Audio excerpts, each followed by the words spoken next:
let the night wrap around you. There are stories that arrive quietly, like a breeze brushing past a half-open window. There are tales that wander in as softly as a cat padding across a wooden floor.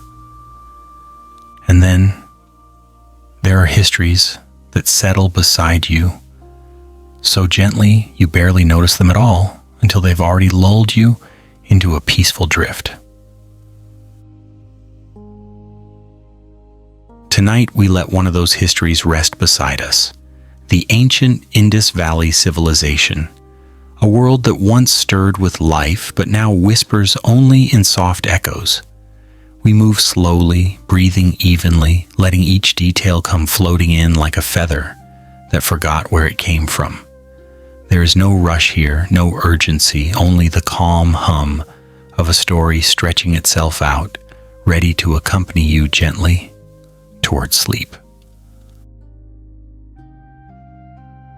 Long, long ago, in lands that today belong to Pakistan, India, and a touch of Afghanistan, a river flowed with a quiet confidence. The Indus River didn't roar or demand attention. It simply moved along like someone strolling while humming a faint tune. And beside this steady river, people began to build something, carefully, patiently, almost as though they didn't want to disturb the air around them. This slow-growing world became known as the Indus Valley Civilization, or the Harappan civilization, a name that feels soft enough to lay your head on. Around 2600 to 1900 BCE, it blossomed, though not in a dramatic way. It was more like the way moss grows, persistent, gentle, always there if you kneel down and really look. Two cities became the stars of this serene story, Harappa and Mohenjo-daro. But don't imagine them bustling or noisy. Think instead of an early morning town where everyone seems to agree that whispering is the polite volume for conversation. Streets were laid out neatly, as if designed by someone who loved straight lines more than surprises. Houses were made of fired bricks, tidy and warm-colored, lined up like they were posing politely for a painting.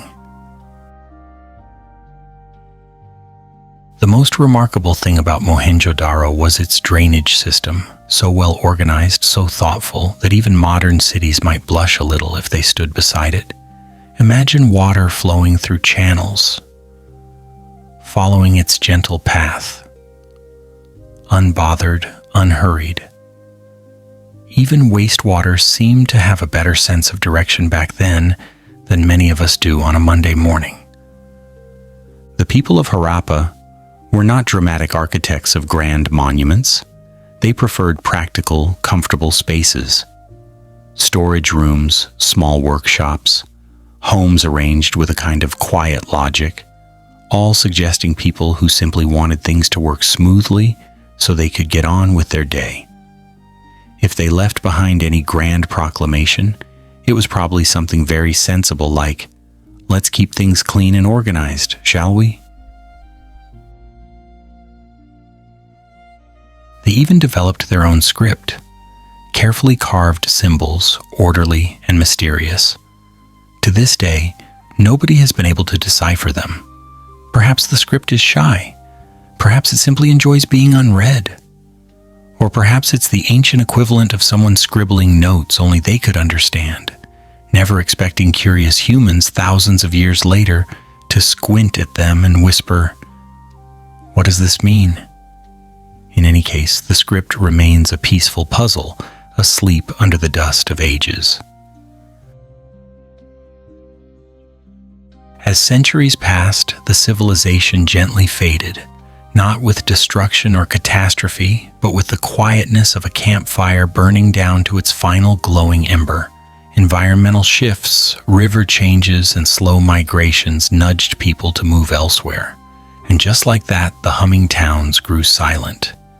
No drama, just an exhale, a soft closure.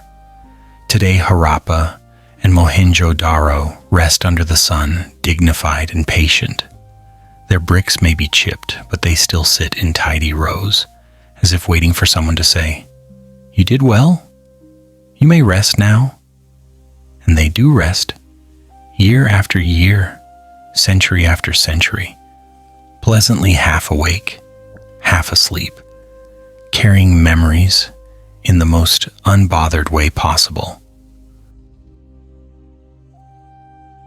As you drift with this story, let it settle around you like a warm, peaceful blanket. The ancient world had its rhythm, its simple organization, its quiet accomplishments. Let that simplicity guide your breathing, slow, steady, gentle. Let the neat streets, the calm river, the mysterious signs all melt into one soft landscape in your mind. There's nothing to solve tonight, nothing to decipher, nothing to wait for. Just a quiet civilization, humming across thousands of years, keeping you company as you drift into sleep. The Indus Valley Civilization, also known as the Harappan civilization, was one of the earliest and most remarkable urban societies in ancient history. It flourished from around 2600 to 1900 BCE in the vast region surrounding the Indus River, stretching across modern-day Pakistan and parts of India and Afghanistan. Unlike later cultural developments in the Ganges region, this civilization grew primarily along the valleys and tributaries of the Indus itself. Two major cities, Harappa and Mohenjo-daro, formed the core of this civilization. Their city planning was highly advanced. Streets were laid out in organized grids, houses were built from uniform baked bricks, and public structures showed a consistent architectural style. Buildings often had multiple stories, and many included private bathing areas connected to a sophisticated drainage network. One of the civilization's most impressive features was its urban sanitation system. Mohenjo-daro, in particular, demonstrated an unusually advanced wastewater drainage system for its time. Covered drains ran alongside streets, connecting homes and public facilities in a carefully managed network. The Harappans also developed a writing system consisting of short sequences of symbols engraved on seals and pottery. This script remains undeciphered, leaving many aspects of their communication and culture unknown. Although their texts remain a mystery, their artifacts reveal a society with skilled craftsmanship, standardized weights and measures, and active trade networks. Daily life in Harappan cities appears to have been practical and well organized, with emphasis on cleanliness, durability, and efficient design. People lived in structured houses, stored grain in communal facilities, and likely practiced specialized crafts within designated workshop areas. The decline of the Indus Valley Civilization occurred gradually. Environmental changes, shifting river patterns, and population movements likely contributed to its slow disappearance. Rather than a dramatic collapse, it faded calmly over time. Today, the ruins of Harappa and Mohenjo-daro remain valuable archaeological sites, offering insight into one of the world's earliest and most quietly sophisticated civilizations. Chapter 1: The Gentle River and the Peaceful Muddy Land. Once upon a time, in a world tucked far behind the curtain of centuries, there existed a quiet stretch of land. It lay across what we now call Pakistan, India, and Afghanistan. But back then, it was not marked by borders or names, only by the soft breath of wind passing over plains and the low hum of days moving without urgency. And through this landscape flowed a river, calm, patient, and endlessly content with its place in the world. It was the Indus River, a ribbon of water that never hurried, never argued, never did anything more dramatic than shimmer under the sun. The river carried silt the way a mother carries a sleeping child, gently, steadily, as if afraid to wake it. And in this quiet rhythm, a civilization began to bloom. Not suddenly, not loudly, but slowly, like someone drifting into sleep, without realizing when the waking world slipped away. The land along the river thickened with possibility, the soil grew rich, and small settlements began to whisper themselves into existence. The Indus did not seem to mind. It simply flowed on, offering a peaceful backdrop for history to unfold, as if saying, "Yes, yes, build whatever you like. I'll just keep doing my thing." From that patient riverbank, the great Indus Valley Civilization emerged.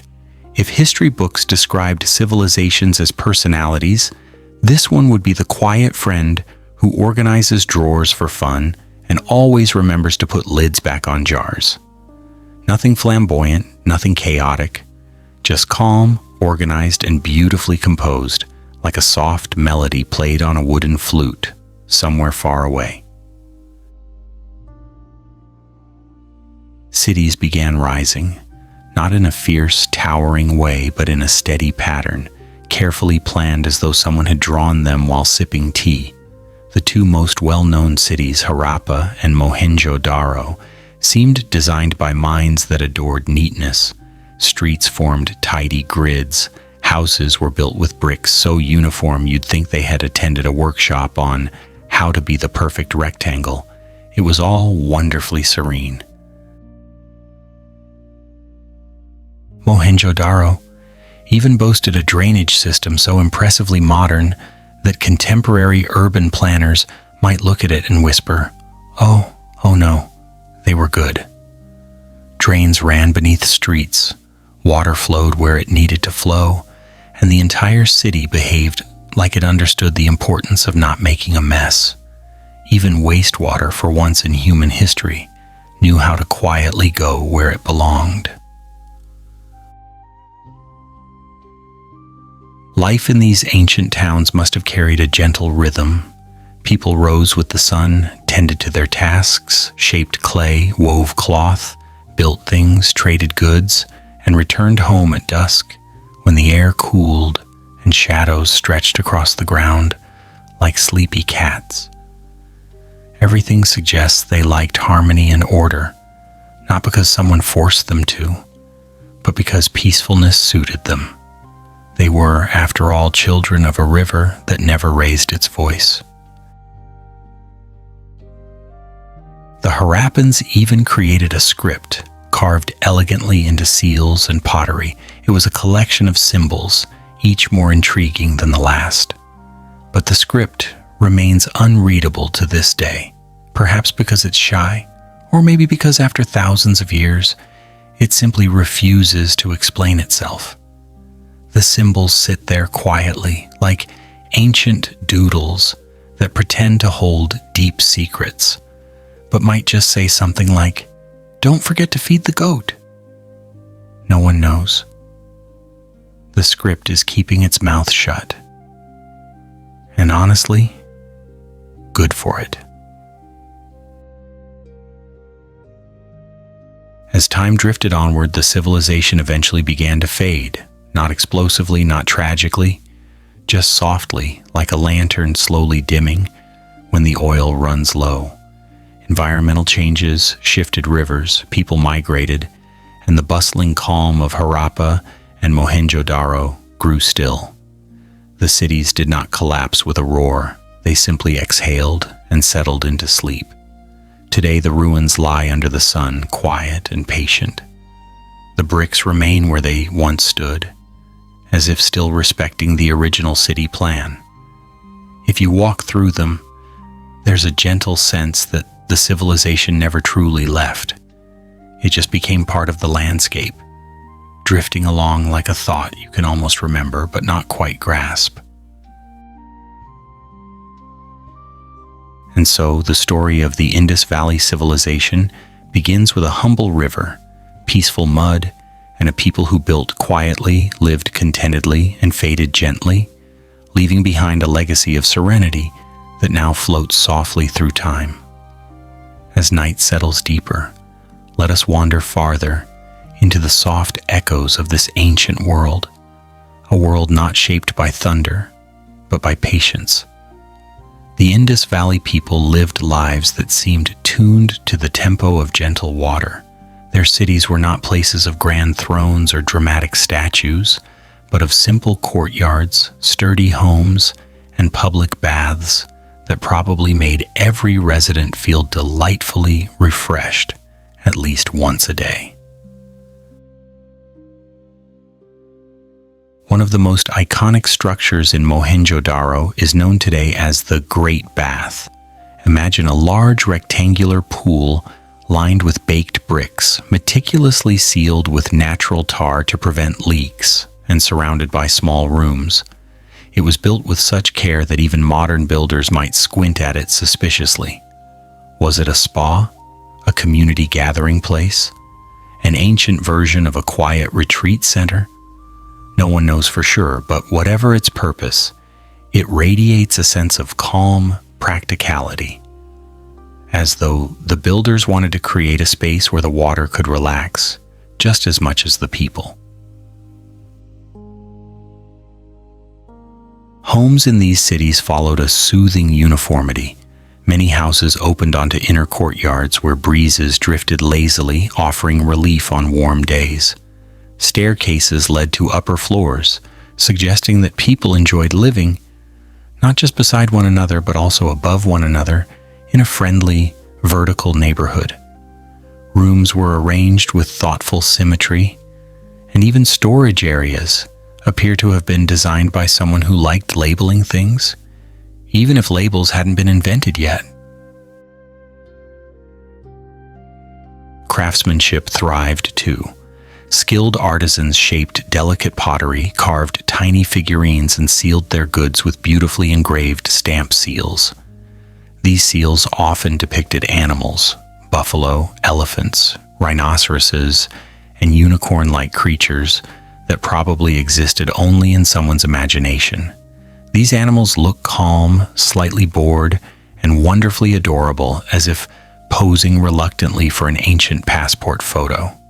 Trade routes stretched across distant lands connecting the Indus Valley with Mesopotamia and other regions.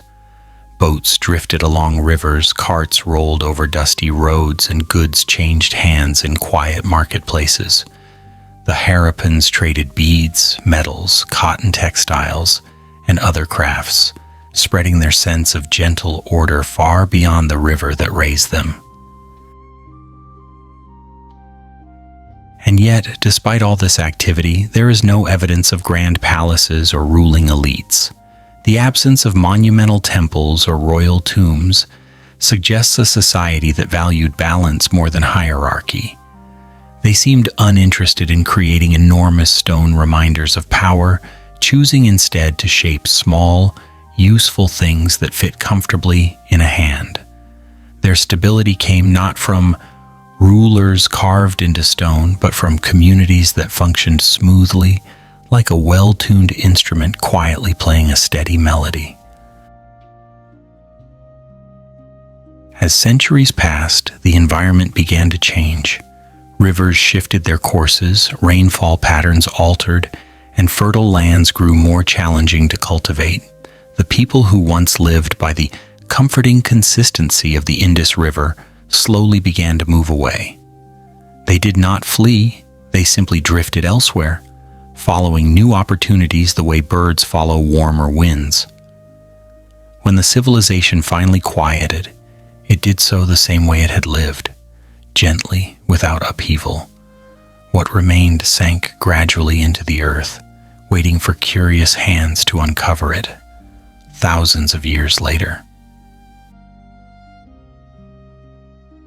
Archaeologists eventually brushed away layers of soil and revealed bricks, walls, pottery, and tools that told a whispering story of calm intelligence.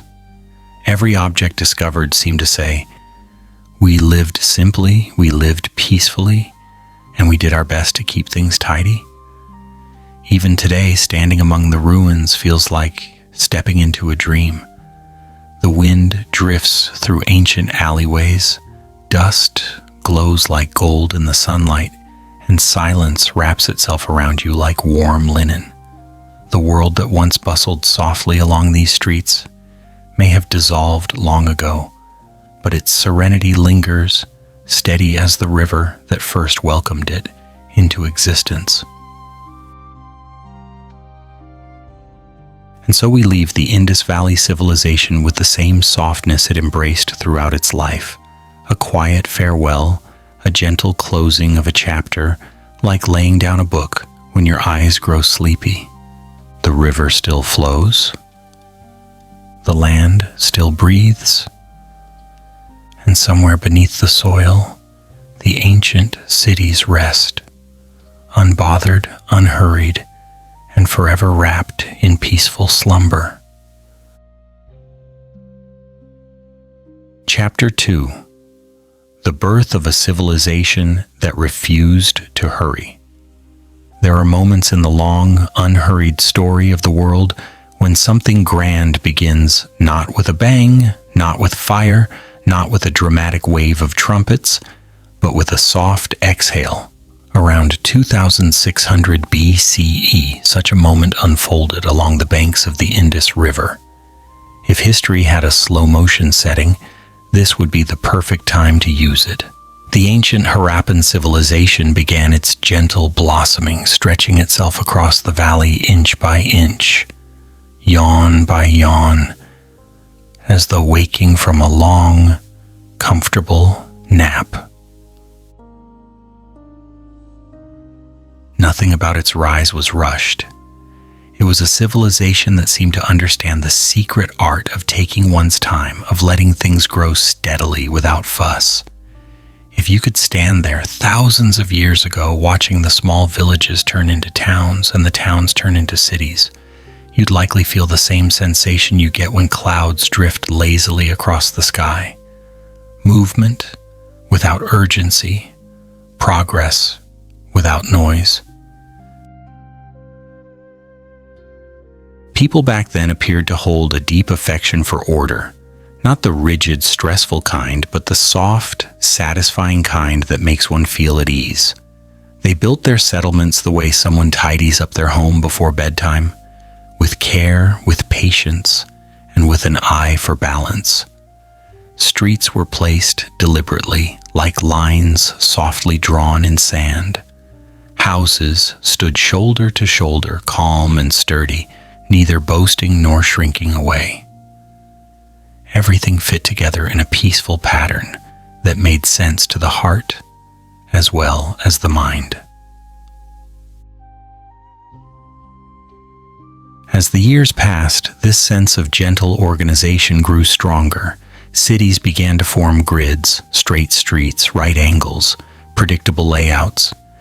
It was as though the people had collectively agreed, let us build in such a way that we never lose our way, even if we wander in our thoughts. And so they did. The urban design of the Harappan world became a quiet masterpiece, the architectural equivalent of a lullaby humming softly through the valley.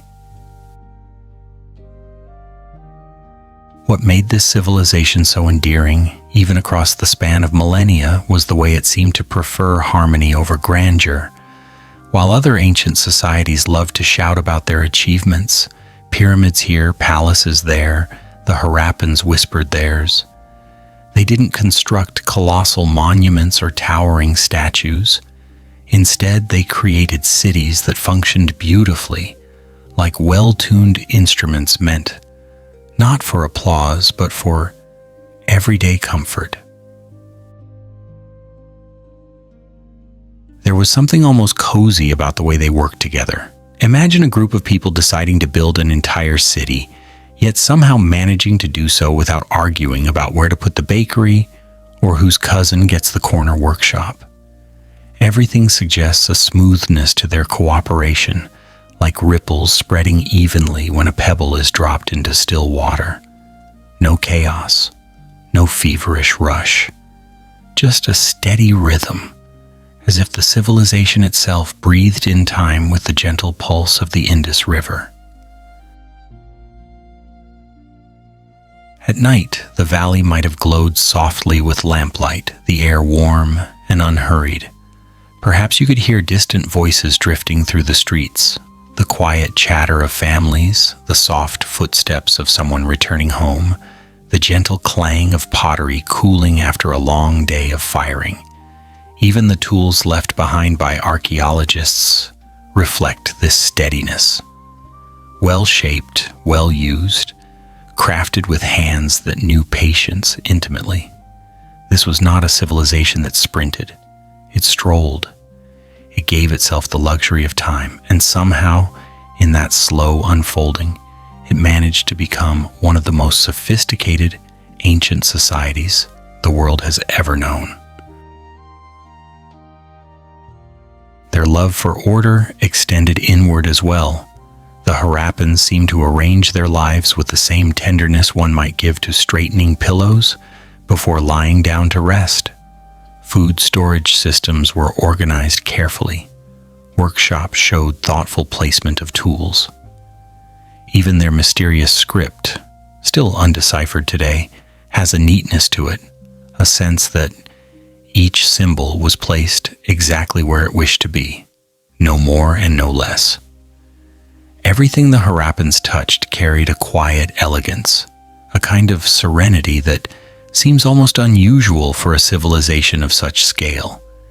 They didn't seek to dominate nature, they simply lived alongside it, absorbing its calmness and reflecting it in their homes, their streets, and their way of life.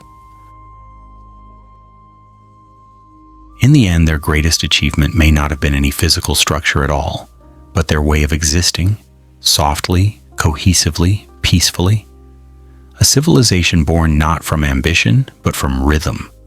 Not from conquest, but from balance. Not from urgency, but from the steady heartbeat of time itself. As the centuries drifted on like petals floating down a slow river, the Harappan world expanded further across the valley. But again, nothing about its growth felt rushed. It was as though the civilization was practicing a long, deliberate meditation. Inhale, expand a little. Exhale, settle into place. Villages stretched into towns, towns into cities, and cities into connected networks where daily life unfolded with peaceful consistency. The landscapes around them transformed into tapestries of brick and earth woven with care. The people built homes with walls of fired brick, each one shaped with such perfect regularity that modern engineers might raise an admiring eyebrow. These bricks were not dramatic, but they were loyal, sturdy, dependable, ready to endure whatever time might throw at them. Even today, many remain in place, refusing to crumble, as if politely saying, "No, thank you, I'm still working." The Harappans, it seems, enjoyed tidiness to a delightful degree. You can almost imagine them looking at a row of houses and saying, yes, let's make them all neat, all aligned, all comfortable for anyone who walks by. There is something soothing about a city that is designed to make sense, not to overwhelm you, not to impress you with grandeur, but simply to let you breathe a little easier. Their streets ran straight and true. Their neighborhoods were thoughtfully organized. Drains, yes, even the drains, were engineered so carefully that water traveled exactly where it should. It may sound humorous, but imagine a civilization in which even wastewater behaved politely. In many modern cities, drains cause chaos. In the Harappan world, they were probably the calmest citizens. The Harappans lived without hurry. They farmed with patience, crafted goods with care, and traded with distant lands in a manner that felt smooth and untroubled. Boats glided quietly along waterways. Markets hummed softly with the gentle bartering of beads, pottery, and cotton cloth. There is no sign of frantic crowds or shouting merchants, only the warm, steady rhythm of a community that trusted in the flow of life. Their famous seals, small carved stamps, found throughout the region, reveal animals rendered with a kind of charming serenity. Bulls stand proudly but calmly. Elephants appear thoughtful. There's even a unicorn-like creature that seems to be staring into the distance as though contemplating the meaning of existence, or maybe just trying to remember if it left something cooking at home. Each seal feels like a peaceful moment frozen in time. And within these cities, people found ways to structure their days so that life moved with balance. Large baths, possibly used for cleansing or relaxation, stood as quiet sanctuaries where water shimmered gently. Workshops buzzed softly with artisans shaping tools and ornaments. Warehouses stored grain with an efficiency that suggested someone with a deep appreciation for shelves. Perhaps the most charming thing about the Harappans is that despite being one of the world's earliest great civilizations, they left behind no colossal monuments demanding admiration. No towering kings, no dramatic inscriptions, no giant statues trying to look important. Their legacy is not ego, it is harmony. Their cities reflect cooperation over conflict, functionality over spectacle, and calmness over chaos. They remind us that greatness does not always roar. Sometimes it hums. As time continued its slow spin, environmental changes began nudging the civilization gently toward transformation. Rivers shifted courses, rainfall decreased, soils changed. The Harappans did not cling desperately to their cities. They simply moved quietly, gradually, like people who know when it is time to let go. Their civilization didn't fall. It faded softly, gracefully, like a candle choosing to dim itself. What remains today is the quiet beauty of ruins that still whisper of gentle order. Walking through them, you feel not sorrow, but a sense of calm admiration. These ancient bricks, these old pathways, these forgotten workshops, they all seem to murmur, "We lived well, we lived peacefully, and we did not rush." And so the story of this unhurried civilization, born from tranquility, built with care, expanded with patience, continues to soothe the world even thousands of years later. A civilization that grew like a whisper, moved like a breeze, and now rests like a dream, half remembered. Chapter 3. Harappa, the ancient city that loved being neat. There are places in history that roar with grand ambition, where rulers carved their names into mountains or built towering structures to touch the sky. And then, gently tucked between the quiet folds of time, there is Harappa, a city that seems to have whispered its existence rather than shouted it.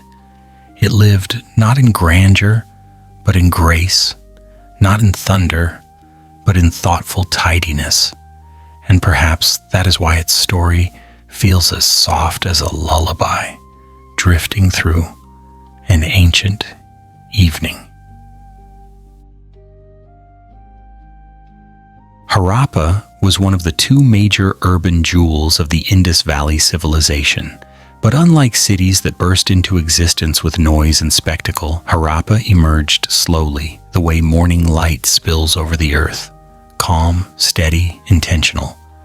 When you imagine this old city, think not of chaos or hustle, but of clean lines, symmetrical streets, and a sense of quiet cooperation that feels almost unreal in today's world.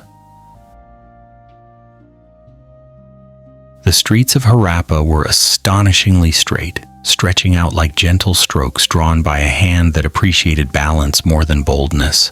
They crossed each other in neat grids, forming blocks that made the city feel like an immense, ancient quilt, stitched with logic, patience, and a love for order. Walking through these streets must have felt soothing, like wandering through a place where everything had been carefully placed, so nothing would ever feel out of tune. And the houses? Oh, the houses. They stood in rows, calm and composed, as though posing politely for a portrait they knew would be admired thousands of years later. Their walls were made from baked bricks that were so perfectly shaped they might as well have attended a baking class. These bricks were square, uniform, and looked suspiciously like oversized biscuits, crunchy in shape, though probably not in texture. One might imagine a Harappan artisan holding a fresh brick, examining it with pride and thinking, "Ah yes, this is exactly the kind of symmetry the universe admires." To arrange these brick homes so neatly must have required enormous patience. After all, aligning thousands upon thousands of bricks in perfect fashion is not something one accomplishes with hurried hands. And yet the Harappans managed it as effortlessly as smoothing a pillow before sleep.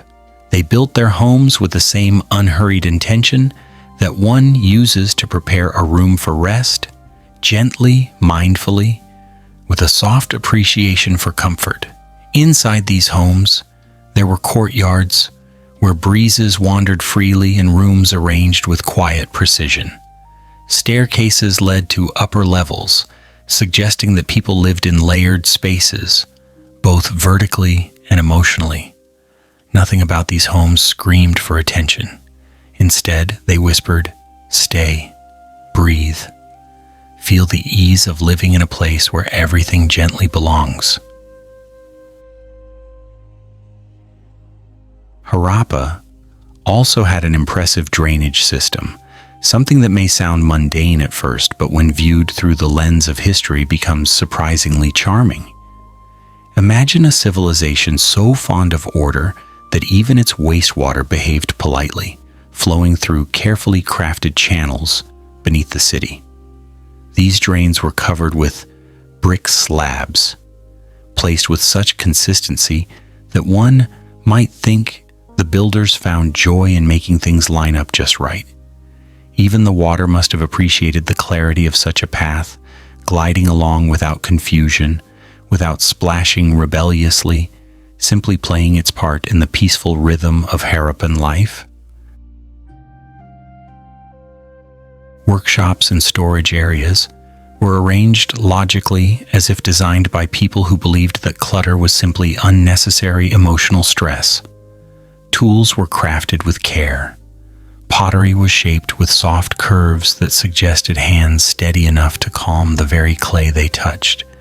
Even small artifacts, beads, seals, ornaments, seemed to carry within them a quiet delight, as though the artisans enjoyed not just the product, but the process. One of the most intriguing aspects of Harappa is its sense of collective harmony. There is little evidence of monumental palaces or extravagant displays of wealth. Instead, the city feels egalitarian, as though the residents agreed that a pleasant life did not require towering ego or lavish decoration. They live together in what appears to be rhythmic cooperation, creating a place where calmness was the silent law of the land. At dusk, the city may have glowed with scattered lamps, painting warm light over the brick walls and quiet pathways. Perhaps children played in the courtyards, adults engaged in soft conversation, and artisans finished their work as the evening breeze curled gently around their homes. Harappa did not simply exist, it breathed. It breathed in time with the river, the earth, and the steady hands that built it.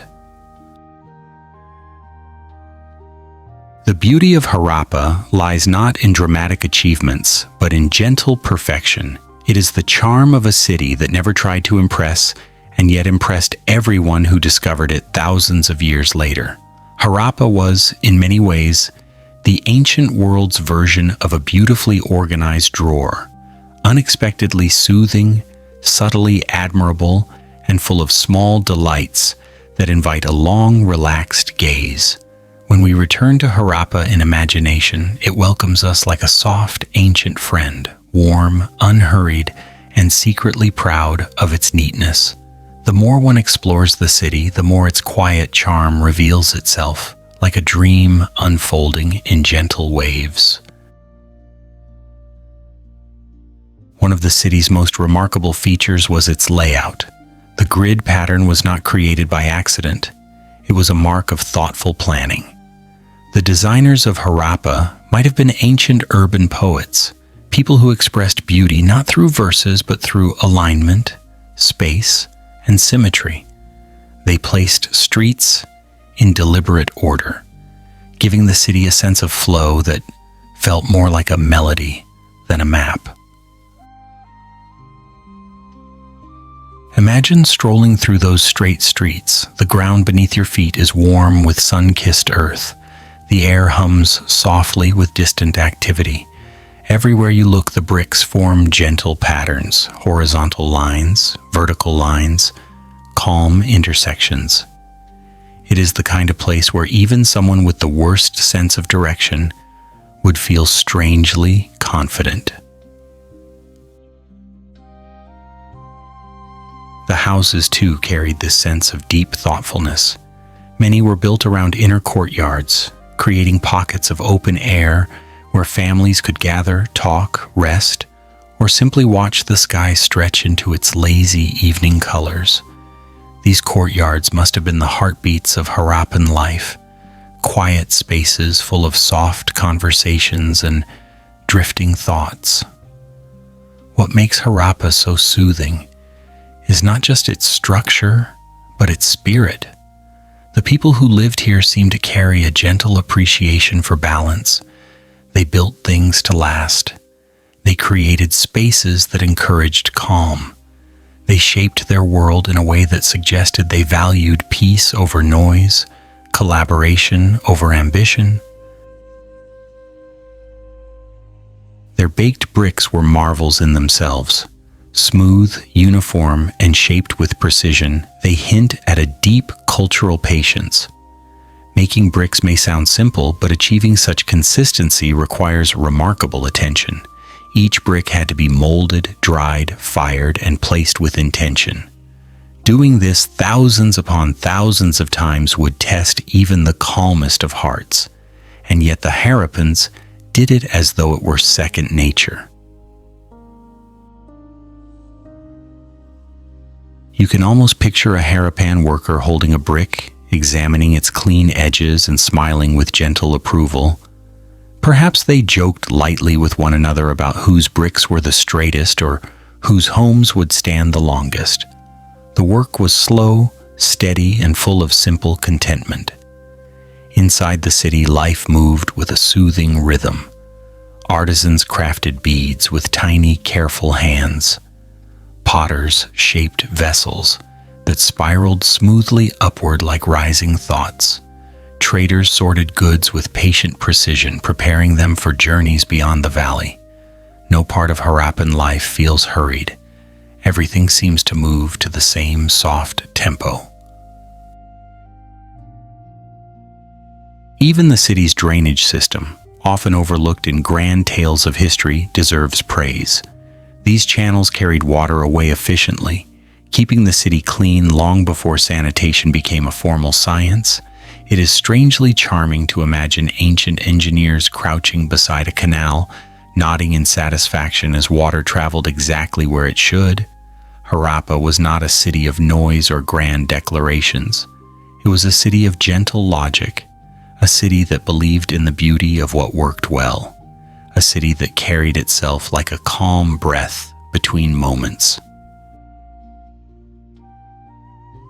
As time flowed on, the city thrived in its quiet way, growing into a symbol of ancient order, and although it eventually fell into ruin, the echoes of its neatness remained.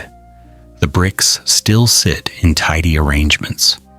The streets still form calm, comprehensible lines. The courtyards still open to the sky. Today one can walk through these ruins and feel an odd sense of warmth. The city may be silent, but its softness is alive. Its tidiness still comforts. Its ancient breath still lingers. Harappa whispers, "We lived gently. We built patiently. And in our quiet way, we made something beautiful." Chapter 4. Mohenjo-daro, the city where even the drains stayed calm. There are ancient cities that dazzle you with towering monuments, glittering treasures, or tales of heroic battles echoing through dusty corridors of time. And then, softly nestled in the warm folds of the Indus Valley, there is Mohenjo-daro, a city that impressed the world not with noise, not with grandeur, but with drainage. Yes, drainage. A system so beautifully calm, so astonishingly well-behaved that modern engineers might quietly turn away and pretend they are not crying. Mohenjo-daro was a masterpiece of gentle precision, a city that preferred everything to flow: people, breezes, daily life, and of course, water. You can almost imagine the city humming softly as it went about its business, like a person tidying up their home before a long, dreamy afternoon nap. It did not need dramatic flair. Its brilliance lay in its serenity, in the way its streets met at kind angles. Its houses stood with amiable dignity, and its drains sighed their way beneath the ground, like old friends on a leisurely stroll. Walking into Mohenjo-daro, if we could drift back thousands of years, would feel like stepping into a place that prized quiet confidence. The baked brick houses sat in tidy rows, warm and earthy, each one shaped with such delightful consistency that the builders must have been among the most patient souls ever to walk the planet. They did not rush. They did not fuss. They placed brick upon brick the way one might place blankets on a bed before sleep. Carefully, lovingly, making sure nothing poked out of place. The streets formed a gentle grid, straight and rational, as though the entire city had been drawn by someone with a great love for geometry and a soft heart for simplicity. These roads weren't merely functional, they were soothing to look at. You might imagine an early resident walking down the lane, running a hand along the brick walls, murmuring, "Ah, yes, this is exactly right." And it would be.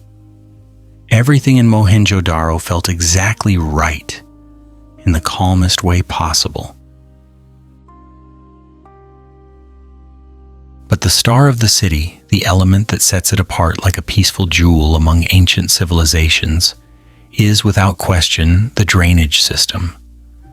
Now, in the modern world, drains are often the forgotten heroes, tucked away beneath our feet, occasionally misbehaving just enough to remind us of their existence.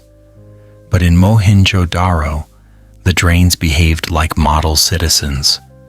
They followed their paths with quiet dignity, running beneath the streets in covered channels, offering the city a cleanliness many modern towns would envy. imagine wastewater moving politely, whispering, "Excuse me coming through," as it glides through perfectly laid brick conduits.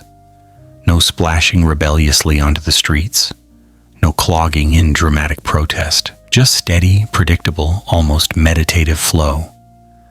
If water could attend etiquette school, Mohenjo-daro would be its teacher. The builders of the city had a remarkable talent for thinking ahead. They positioned drains beside nearly every house, connecting homes to the larger sewage network with thoughtful precision.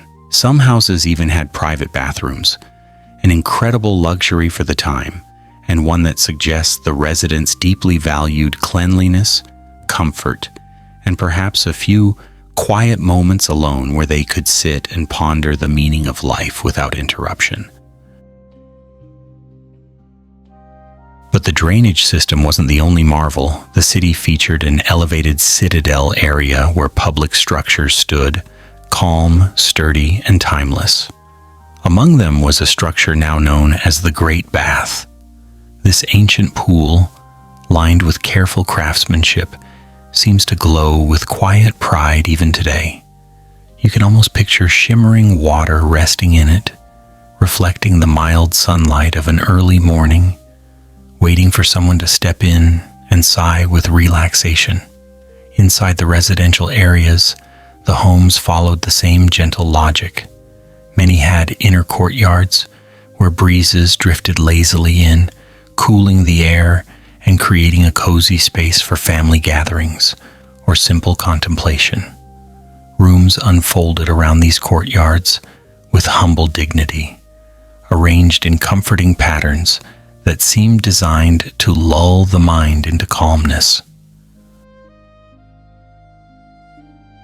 The artisans of Mohenjo-daro shaped beads, ceramics, and small figurines with careful hands. Their work was delicate, intricate, and yet never ostentatious.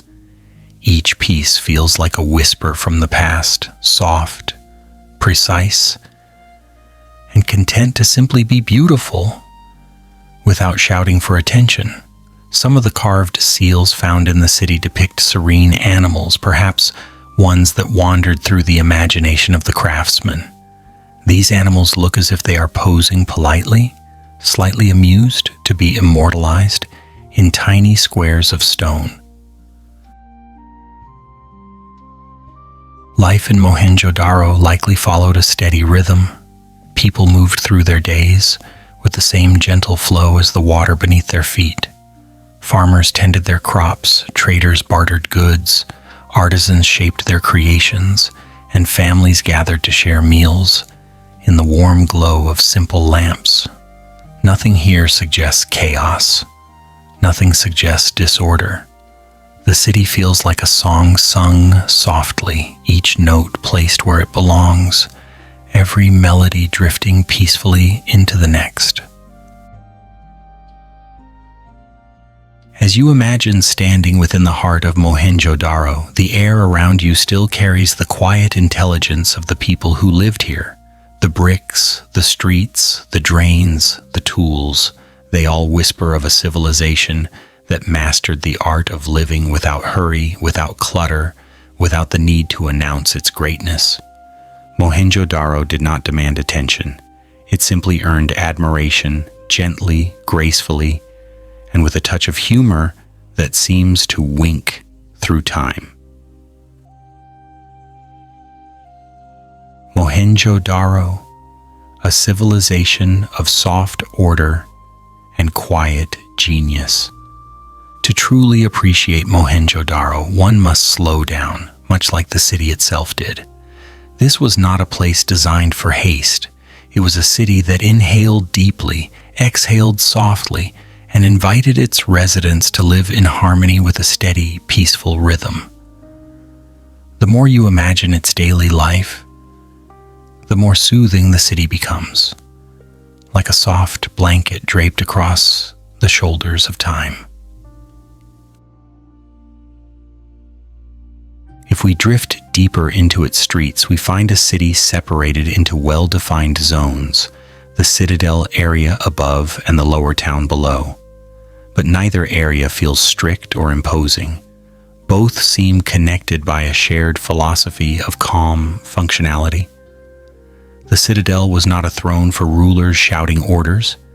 It was a gentle plateau where public life unfolded with quiet dignity. In contrast, the lower city was filled with homes, workshops, and tranquil neighborhoods where residents enjoyed the comfort of routine. Inside these homes, rooms were arranged around open courtyards, spaces where sunlight pooled softly on the ground and the shadows of passing birds danced across the walls. One could imagine a Harappan family preparing food while children chased each other under the warm brick archways. The sound of pottery being shaped or grain being ground might echo lightly through the air, blending into a chorus of everyday calm. The houses often opened onto small side streets, adding to the sense of intimacy that must have characterized the city. Everything in Mohenjo-daro seemed designed not to overwhelm but to envelop its inhabitants in gentle familiarity.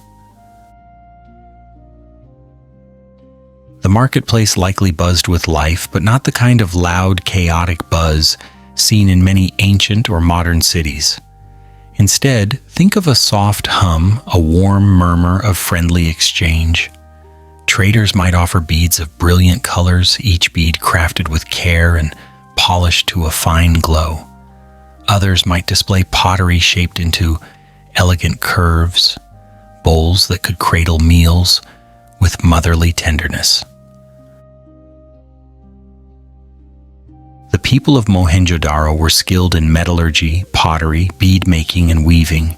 Their hands moved with quiet confidence, shaping objects that carried both utility and beauty. Even simple tools exude a sense of calm craftsmanship, as if the maker believed that harmony could be infused into the things one touches daily.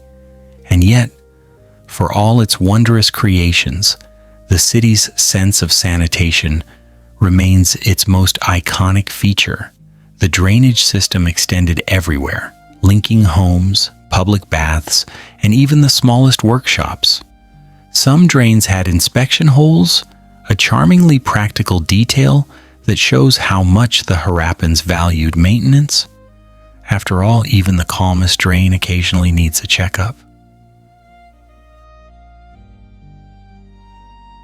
It is strangely delightful to imagine Harappan workers performing routine inspections with a gentle nod of approval saying, "Yes, yes, all is flowing well," before covering the drain and moving on, perhaps stopping for a snack afterward.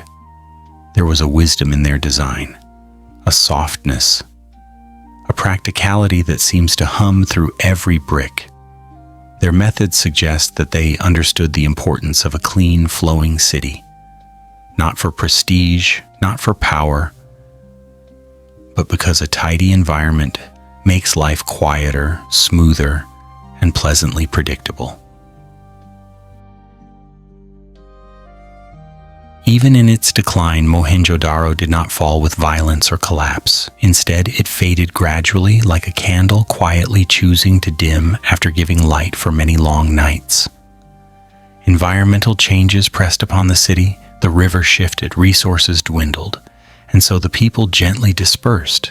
No dramatic exodus, no thunderous ending, just a soft scattering of footsteps moving toward new horizons. Today, as archaeologists walk among the ruins, the city still radiates serenity.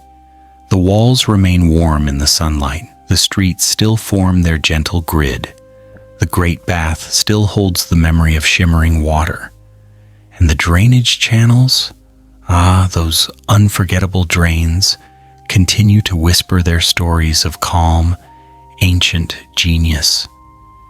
If you listen closely, the city seems to murmur, "We lived with grace, we built with patience, and even our drains knew how to behave."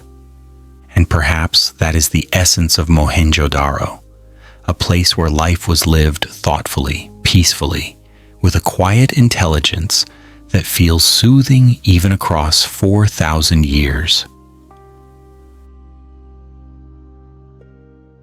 Chapter 5. The mysterious script that simply didn't want to be disturbed. In the vast, unhurried tapestry of the Indus Valley Civilization, there exists a particularly charming mystery, one so quiet, so coy, and so stubbornly reserved that it has slipped through the fingers of historians for centuries. It is the Harappan script, a collection of symbols carved into seals, pottery, and small tablets that seem to whisper secrets but refuse, with surprisingly elegant determination, to speak aloud. If you imagine the script as a person, it is the kind who wraps themselves in a soft blanket, curls up by a fire, and gently says, "No, thank you. I'd rather stay mysterious." For thousands of years, these symbols have remained unsolved, perhaps because they genuinely wish to remain tucked away in the comfortable shadows of time. The Harappans, it seems, developed their writing with care, precision, and a kind of minimalist beauty.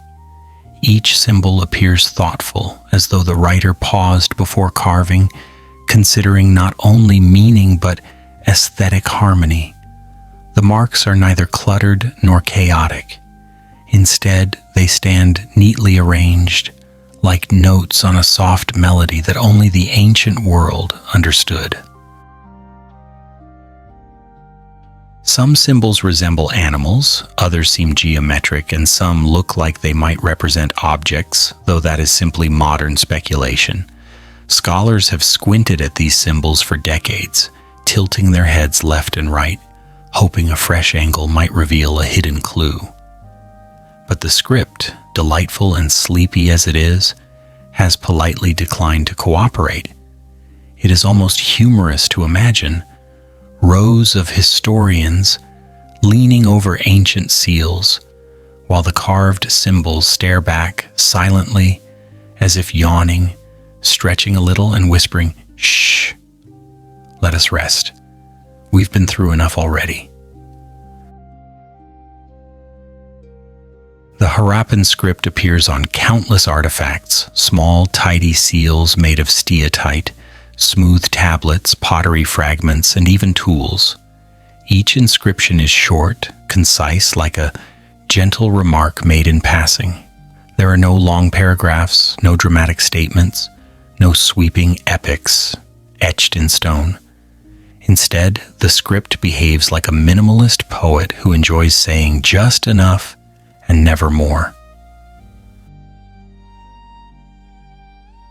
And so these symbols float through history like soft footprints that never deepen into the soil. They sit quietly in museums, their shapes calm, their lines precise. People approach them with curiosity, books, scanners, theories. But the symbols remain composed, refusing to give away the stories they hold. Some scholars believe the script represents a full writing system. Others think it might be a set of symbolic labels or identifiers. But the truth, sweet and frustrating as it may be, continues to hide behind the gentle curtain of time. It is a mystery that sighs rather than shouts, a puzzle that rests more than it reveals. Imagine for a moment a seal pressed into wet clay thousands of years ago. A Harappan artisan sits quietly in a sunlit courtyard, crafting the characters with practiced ease. Birds call softly in the distance. Someone nearby shapes pottery or braids ropes. The artisan, calm and focused, carves a line of symbols. Maybe a name, maybe a title, maybe a simple mark of ownership. They blow a bit of dust off the seal and admire their work before placing it aside. Little did they know that thousands of years later, people around the world would gather around that tiny seal, whispering theories, running computer analyses, and debating endlessly over meanings.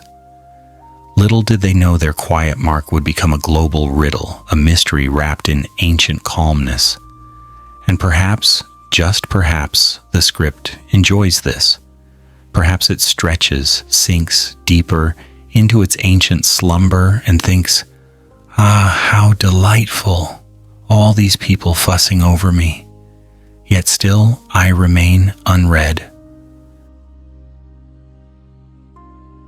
If the script could speak, it might laugh softly and say, "Why must everything be solved? Can I not simply exist? Can I not simply be?" The beauty of this writing lies not in what it says, but in the graceful silence it keeps. It reminds us that not all knowledge needs to be chased down. Some things can be appreciated for their quiet presence, like a gentle hum in the background, or the sound of water flowing at night, comforting, mysterious, and softly persistent. The Harappan script stands as a testament to the idea that mystery itself can be soothing. It invites us to surrender to not knowing, to let our minds drift gently like leaves on a slow-moving river. It is a reminder that history holds secrets not to frustrate us, but to remind us of how vast, how deep, and how quietly beautiful the human story truly is. And so, these symbols, carved with patience long ago, continue their restful silence. They are ancient dreamers, floating through time, wrapped in blankets of meaning that only they understand. And perhaps that is enough. The script that sleeps through time and smiles at our curiosity. If we wander further into the gentle mystery of the Harappan script, we find ourselves surrounded by symbols that seem to glow softly with quiet self-assurance. They are neither boastful nor dramatic. They do not demand attention. Instead, they rest calmly on ancient surfaces, almost amused by the attention they receive in the modern world. Each symbol carries an elegance, a softness in its curve or angle, as though the writers wanted to create a system that felt balanced and soothing. One symbol may resemble a fish, another a jar, another perhaps a plant swaying lightly in the breeze. Scholars have tried connecting meanings, grouping patterns, comparing inscriptions, but the script simply blinks sleepily and remains exactly as mysterious as the day it was first discovered. Some of the inscriptions appear on small amulets, perhaps carried by merchants on their travels. Others are stamped into clay lumps used for sealing goods, suggesting the Harappans valued organization as much as peace. A person in ancient Harappa might have sealed a basket of goods with a symbol that meant grain, or property of this family, or please handle with care. But we cannot be sure. The script, patient as always, refuses to clarify. It is this ambiguity that makes the writing feel alive. Instead of rigidly offering meaning, it floats around us like a dream we can feel but not grasp. The script whispers rather than speaks, and the whisper feels like a breeze brushing past your cheek on a warm evening. Present, real, but impossible to hold. The more we study it, the more we feel its gentle personality. The symbols seem to enjoy their role of being mysterious. They observe us from their ancient tablets with quiet humor. It is not a mocking humor, but a soft, playful one, like a cat that watches you search for your keys, even though it knows exactly where they are. Perhaps the script thinks, they are trying so hard, yet I am perfectly comfortable as I am. In a world obsessed with answers, the Harappan script teaches the value of peaceful uncertainty. It reminds us that knowledge does not always arrive when summoned. Sometimes it prefers to lie curled up, breathing softly, waiting for the right moment to awaken, or perhaps choosing never to wake at all. When archaeologists uncover new seals, they often pause, admiring the beauty of the script before attempting interpretation, and in that moment, something magical happens. The seal becomes more than an artifact. It becomes a doorway to quiet wonder. It invites the observer to breathe slower, to quiet the mind, to appreciate the unknown, without the pressure to decode it. If we picture ancient scribes at work, we might imagine them sitting comfortably on mats, carving symbols with delicate precision. The afternoon sun warms their backs. Children play nearby. The scent of clay fills the air. The scribe carves one symbol, then another, creating a tiny line of ancient poetry whose meaning slips from our fingers. Even the spacing of the characters feels intentional, tidy, patient, as though arranged to allow each symbol its own gentle breathing room. Nothing is crowded, nothing is rushed. The script flows like soft footsteps on warm earth. The enduring mystery has made the Harappan script iconic. It stands as one of the last great undeciphered writing systems on Earth, holding its silence with tranquility. Many have tried to coax the meaning from its curves and lines. Linguists, mathematicians, computer scientists, historians. Yet every attempt has ended in the same quiet. The symbols remain peacefully asleep, uninterested in waking to explain themselves. There is something comforting about that, something deeply human. The Harappan script offers a lullaby of mystery, a soft invitation to accept that some parts of life and history remain beyond our reach. And so as we gaze upon those graceful markings, we are reminded to relax into the unknown. The script is not a barrier but a gentle companion, a whisper carried by time. It respects its own secrets, and in doing so, teaches us to embrace quiet, patient curiosity. Perhaps one day the script will reveal its meaning, or perhaps it will continue slumbering for eternity, smiling faintly at our efforts. Either way, it remains a tender thread woven into the fabric of human history, a reminder that even silence can speak, even mystery can soothe, and even ancient symbols can lull us into peaceful wonder.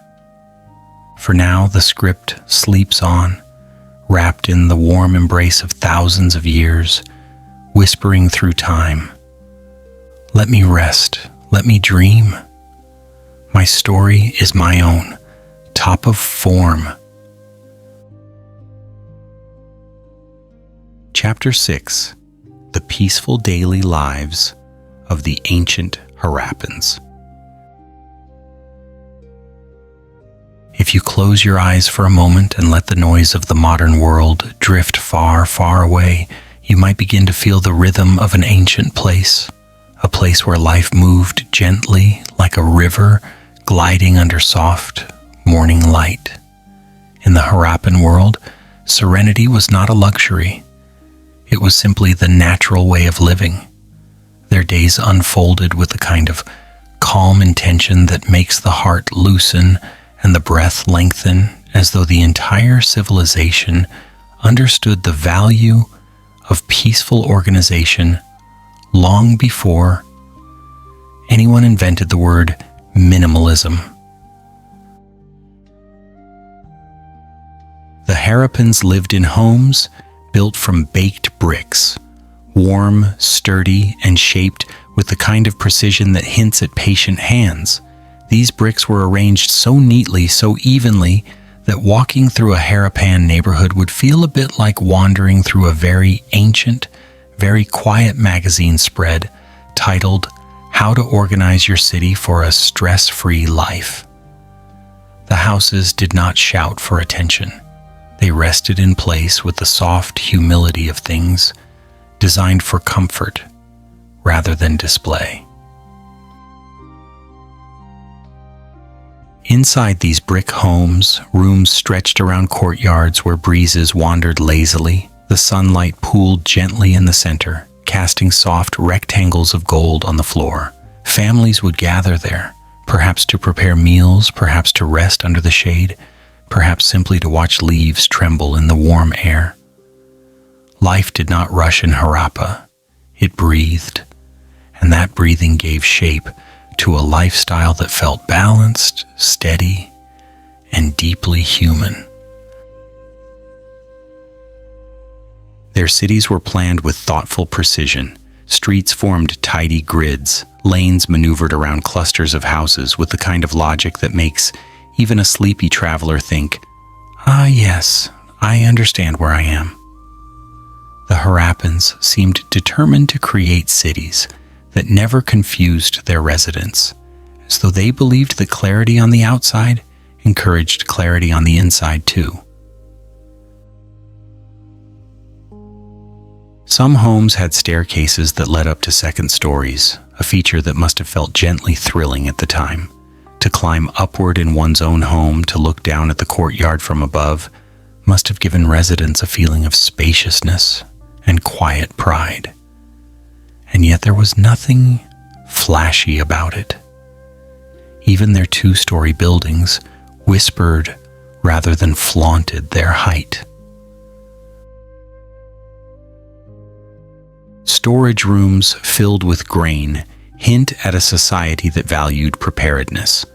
These ancient people seem to understand that a peaceful life includes having enough food tucked away, not because of fear, but because it allowed evenings to unfold without worry. Warehouses were built near residential areas, each one designed like a careful thought. Everything had a place. Everything belonged somewhere. Everything was arranged with a soft sense of purpose. In Harappa, there were also shared public spaces, areas where people gathered to work, trade, or simply sit for a while. These communal places must have been filled with the hum of gentle conversation, the clinking of pottery, the laughter of children, and the periodic creak of carts rolling slowly across the earth. Even the marketplace, which in many societies buzzed with noise, was likely calmer here. The Harappans had a talent for organization that seemed woven into their spirit.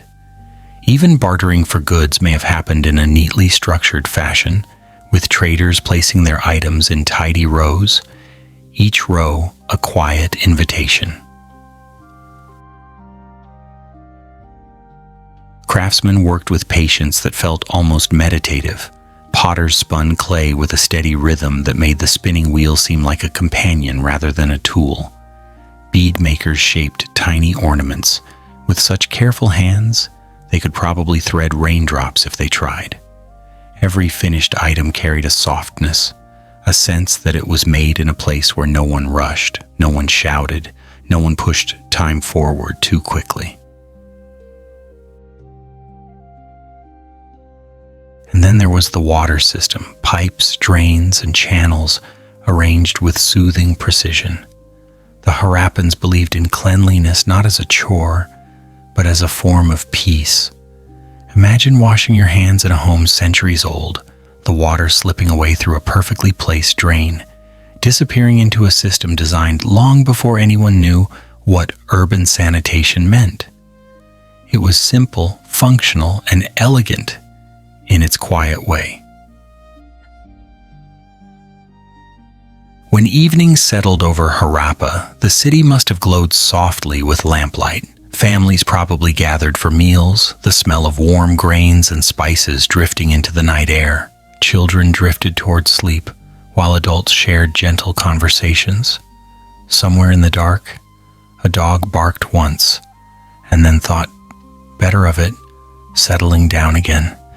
Everything in Harappa seemed designed not just for living, but for living well, with calm hearts, tidy spaces, and a sense of belonging that wrapped around each person like a warm blanket at the end of the day.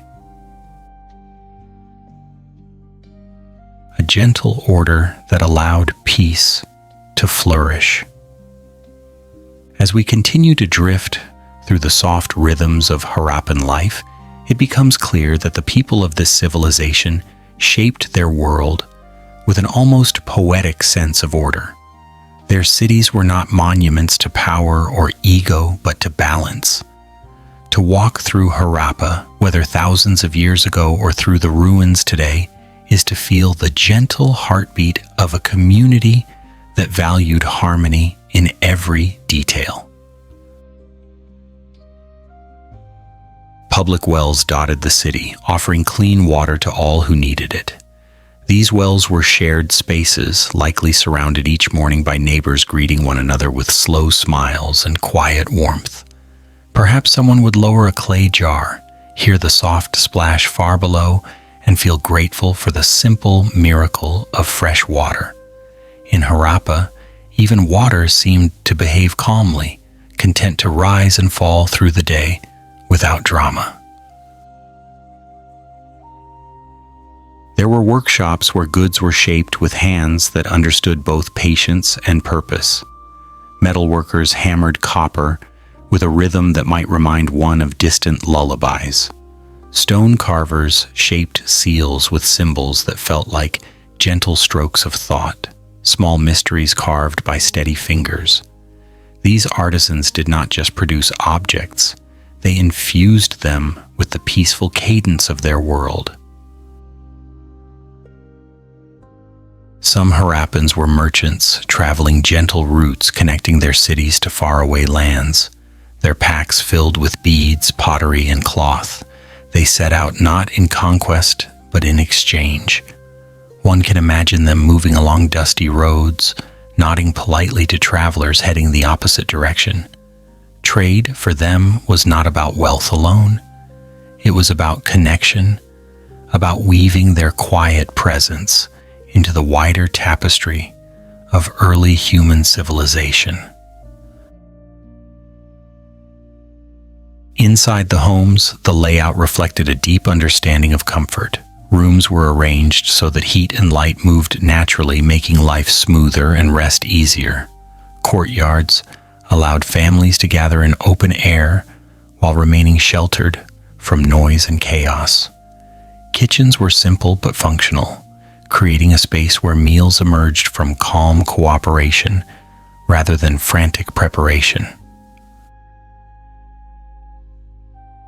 The Harappans seemed to understand that the secret to a peaceful life lay in putting things where they belong. Tools hung neatly, pots stacked cleanly, food stored wisely.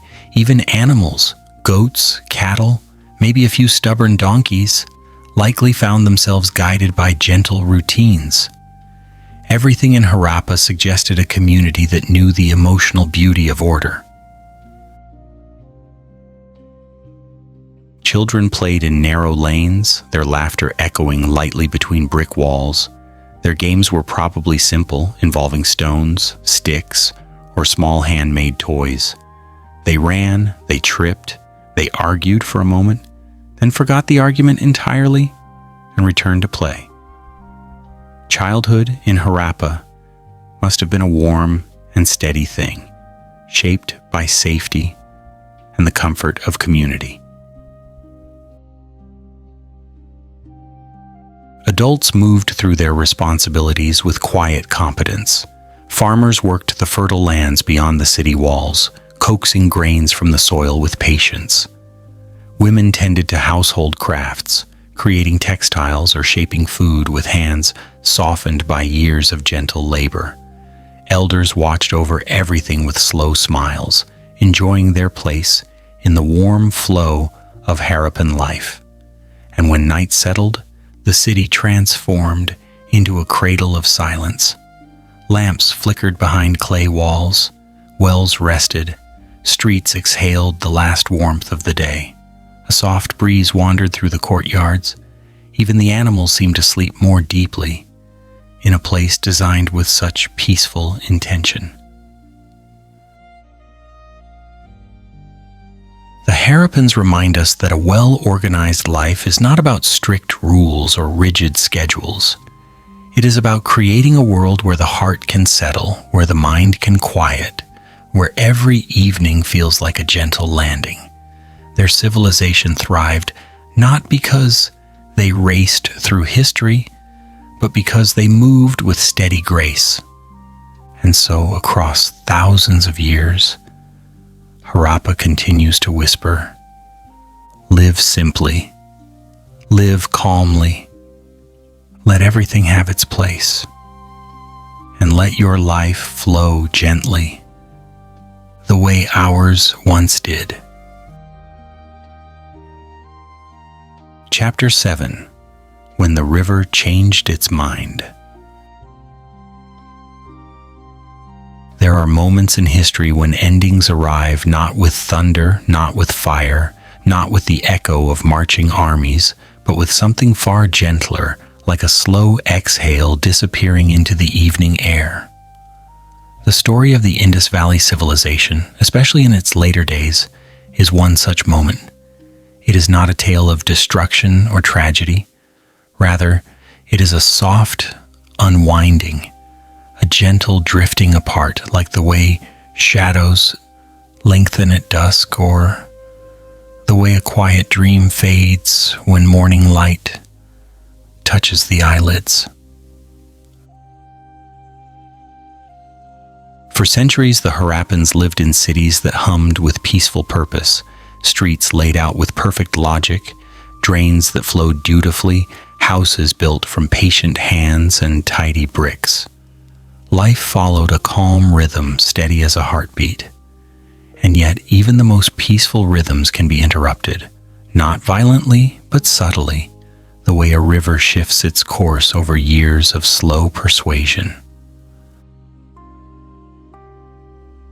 One day, though really it was not a day but an age, the river began to wander. Perhaps it felt a quiet curiosity. Perhaps it stretched itself lazily and thought, what if I flow a little more this way instead? And so the Indus River, the gentle giant that had nurtured the civilization for generations, began to change its path. Not dramatically, not abruptly, just slowly, thoughtfully, the way a person might decide to switch pillows in the middle of the night because the other one feels just a little softer.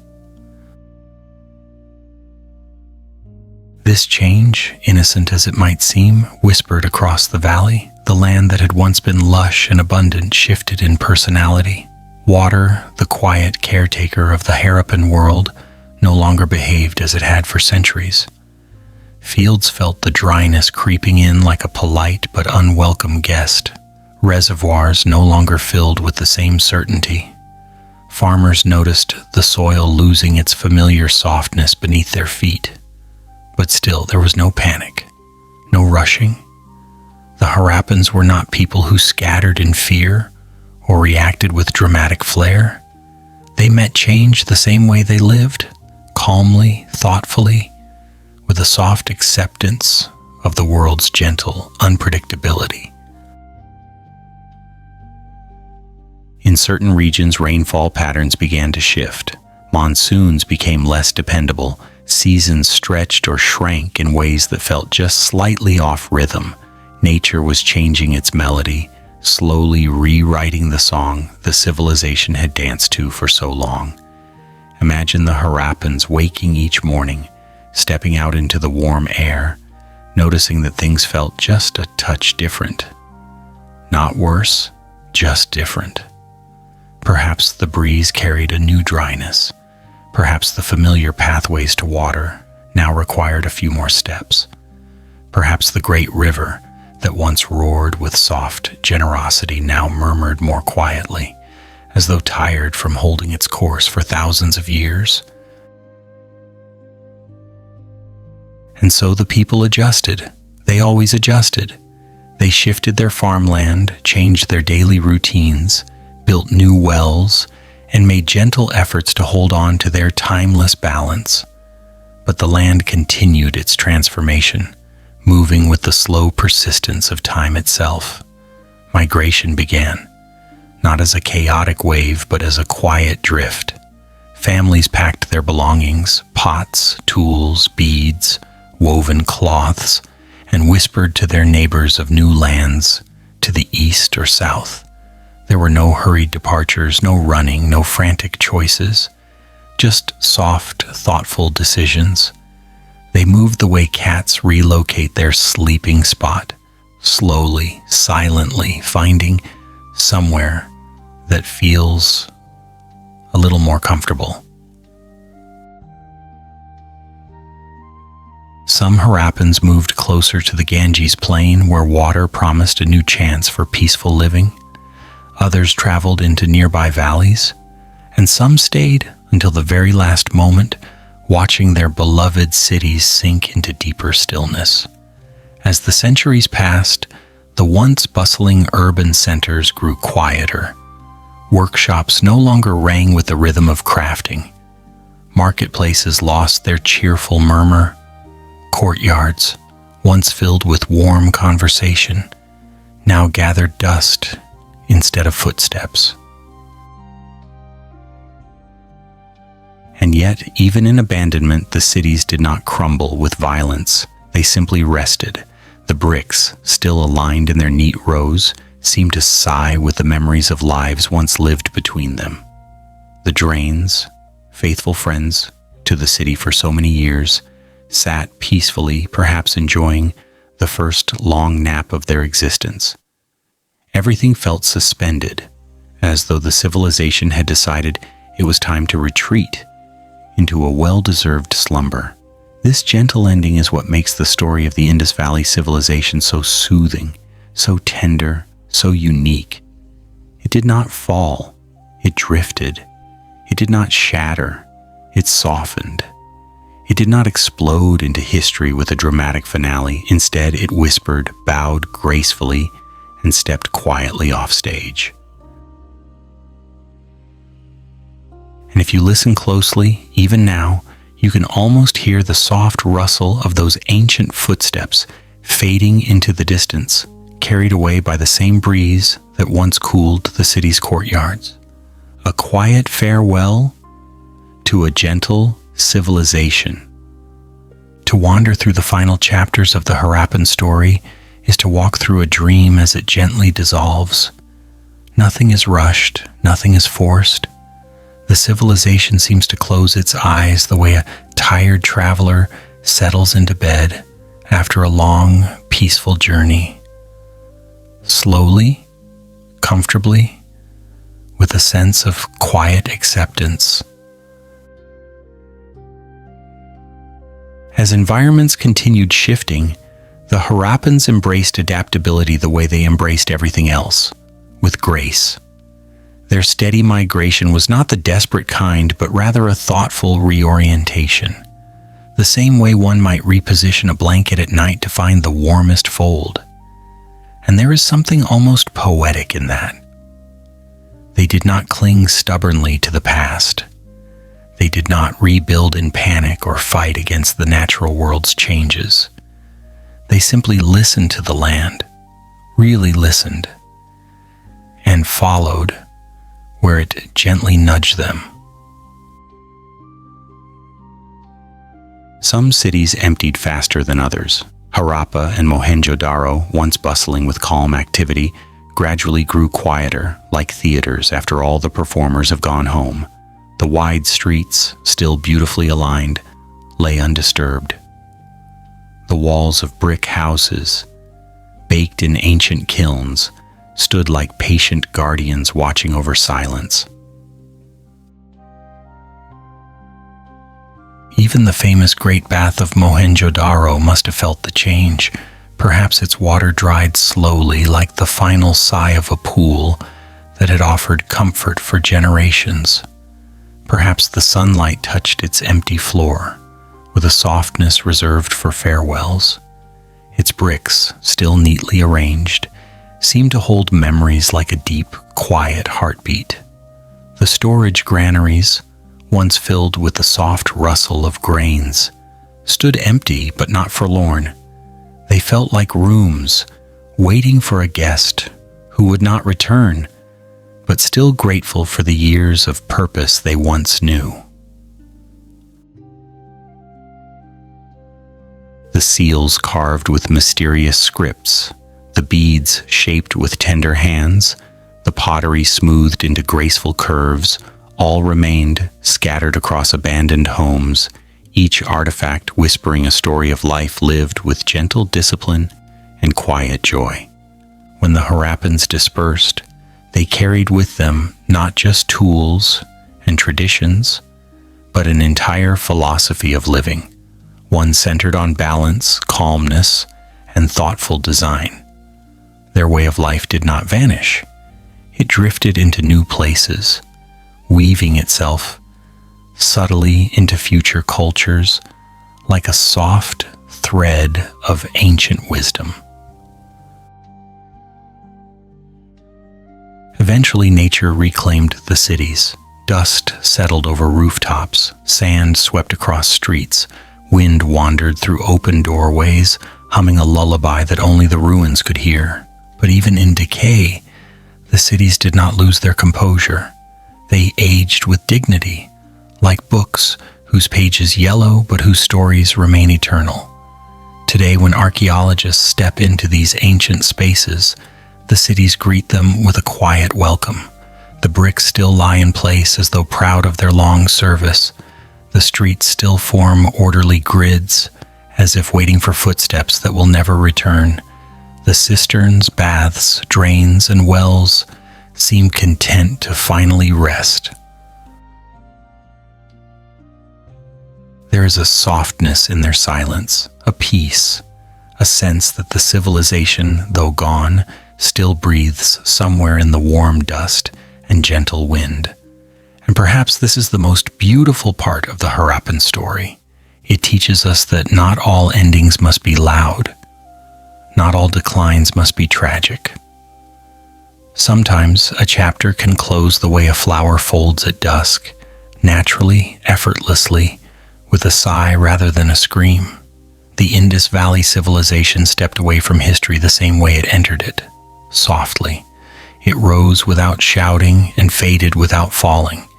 It lived with balance and departed with grace. If civilizations dream, then the Harappans must still be dreaming. Of straight streets glowing under evening sun, of cool courtyards filled with murmured conversations, of water flowing obediently through quiet drains, of grains stored neatly for peaceful nights.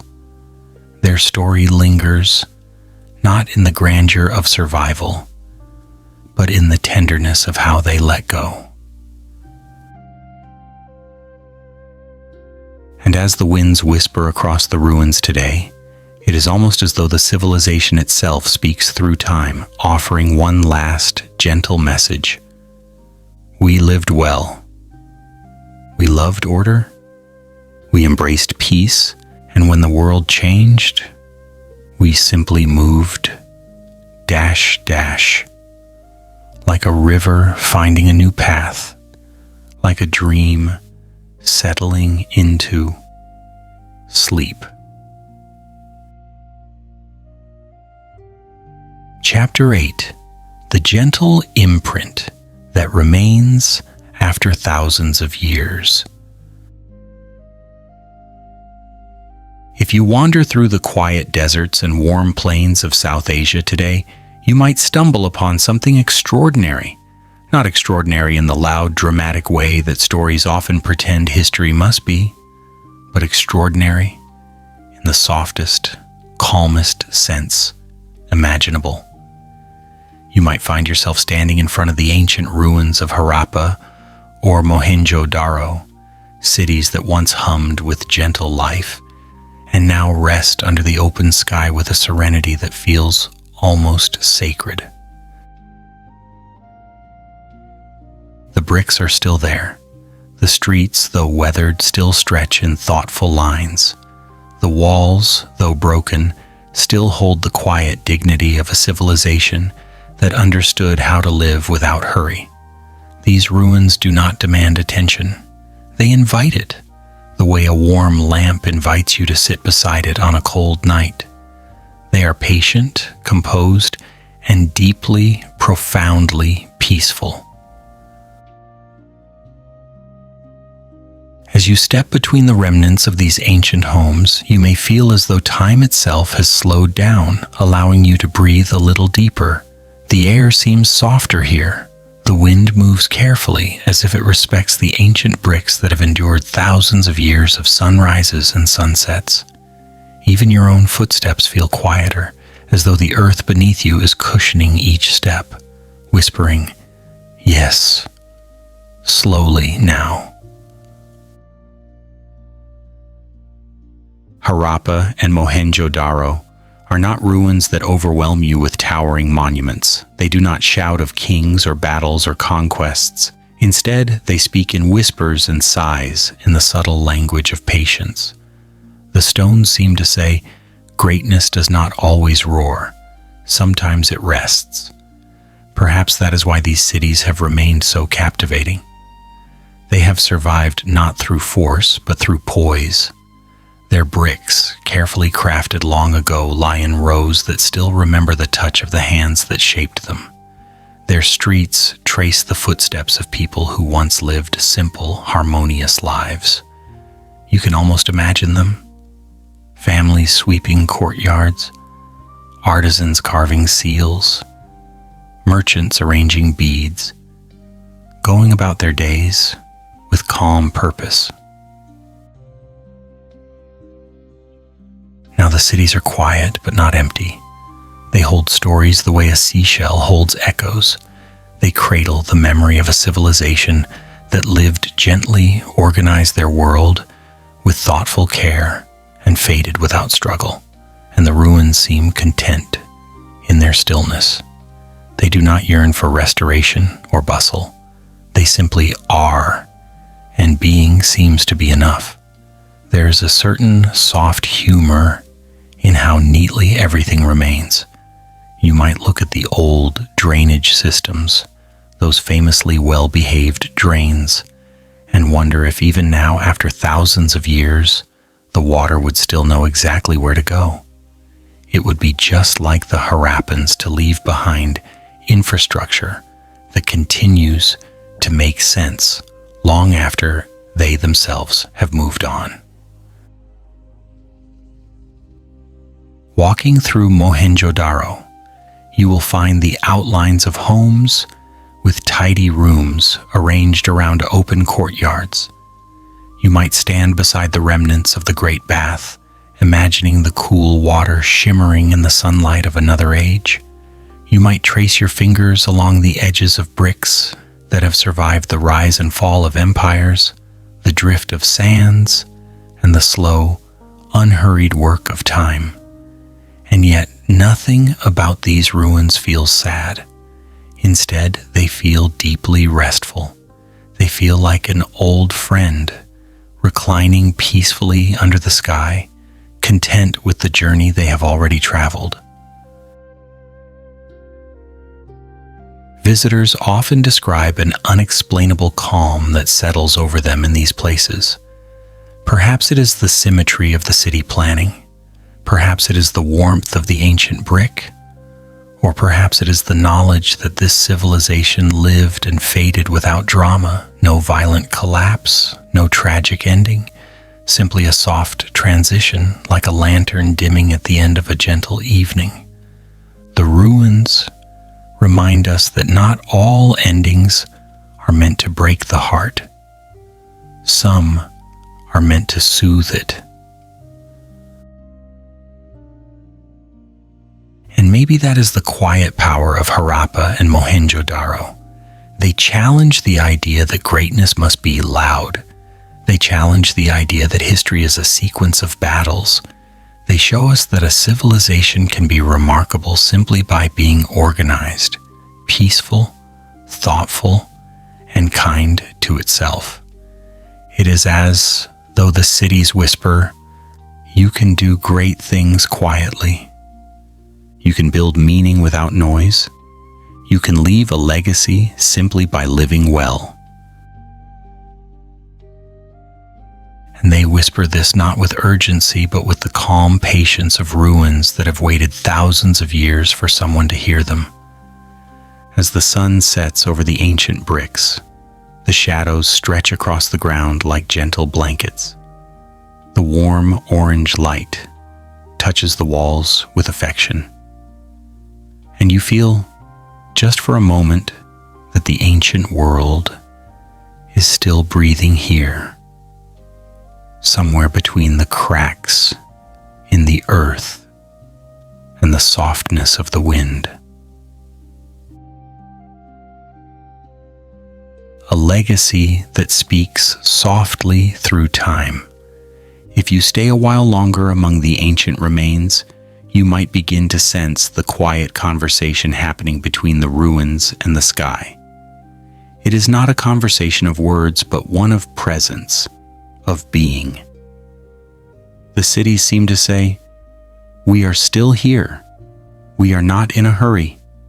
Take your time too." And perhaps without realizing it, you might find yourself slowing down. Your heartbeat eases, your thoughts settle. The worries you carried with you begin to soften at the edges. This is the magic of the Harappan ruins. They do not just show history, they shape the moment. They invite you to step into the calmness they have carried for millennia. As you walk through the remains, you may notice how much the bricks resemble the ones you saw earlier because the Harappans made them with astonishing consistency. Their tidy, rectangular form repeats endlessly across the ruins, like a soft, ancient mantra. Thousands of these bricks still lie exactly where they were placed, as if time itself respected the effort it took to arrange them so neatly.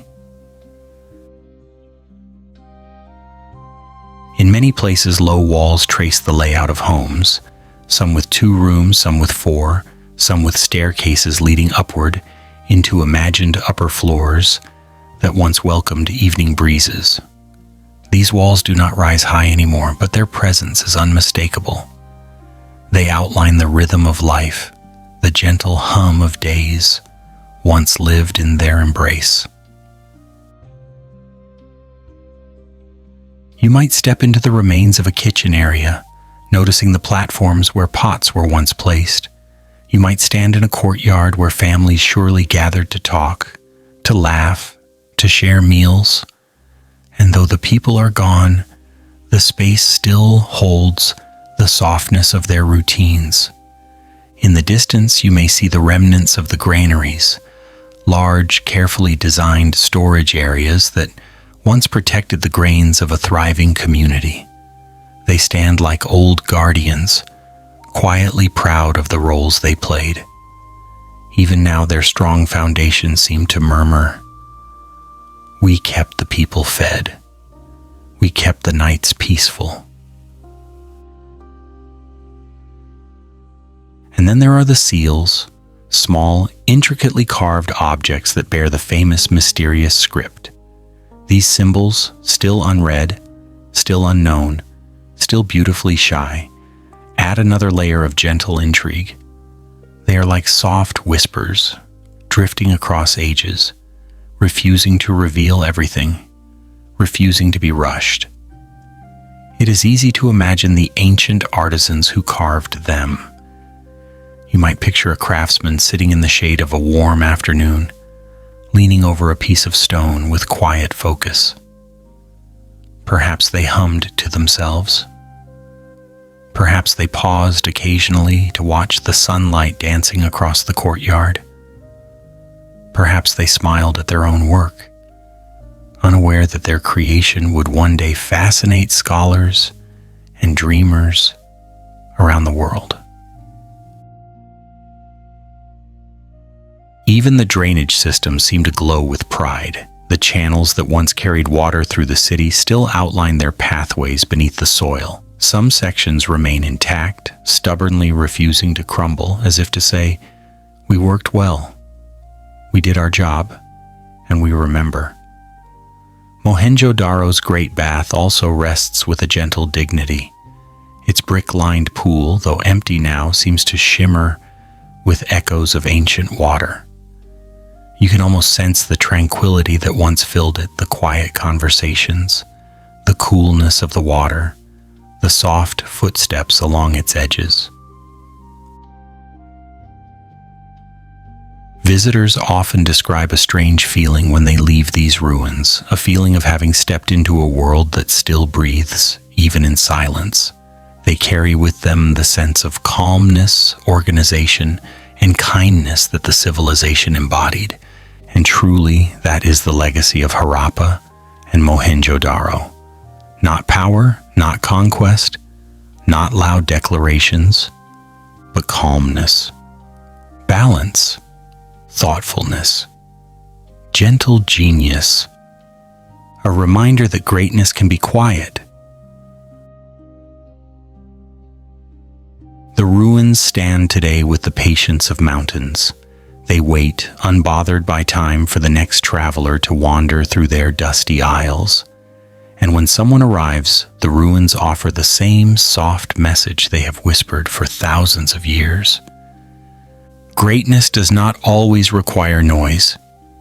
A peaceful life can leave a powerful legacy. And sometimes all you need to change the world is time, gentle hands, and a few neatly placed bricks. And beneath the warm sky, with the wind gliding softly over ancient stones, you understand. The Harappans may have faded, but their quiet brilliance endures, steady, warm, and alive in the patient heart of the earth.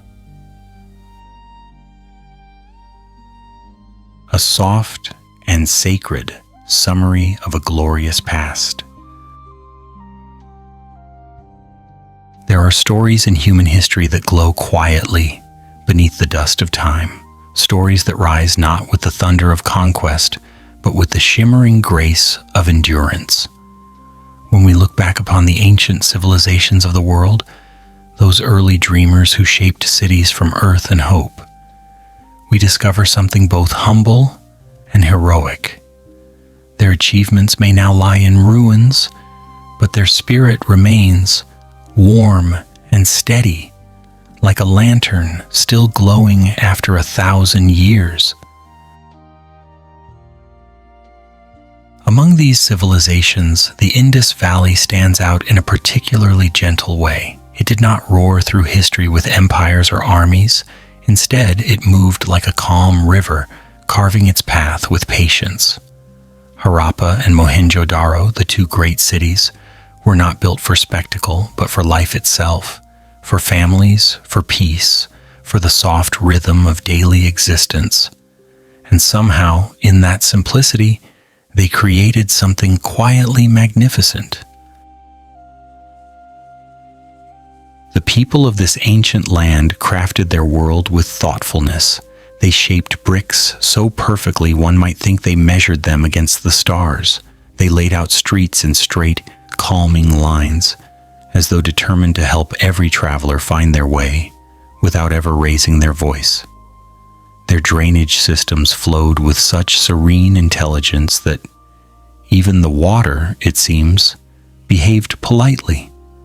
And within their homes, arranged around peaceful courtyards, the air must have hummed with the soft music of ordinary days.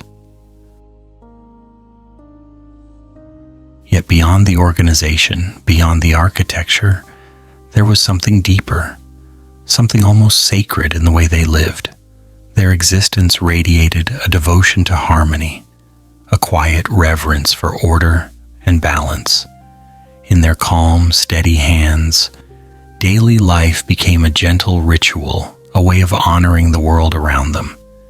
Even today, long after their footsteps have faded into the earth, the ruins of Harappa and Mohenjo-daro continue to inspire a kind of hushed admiration.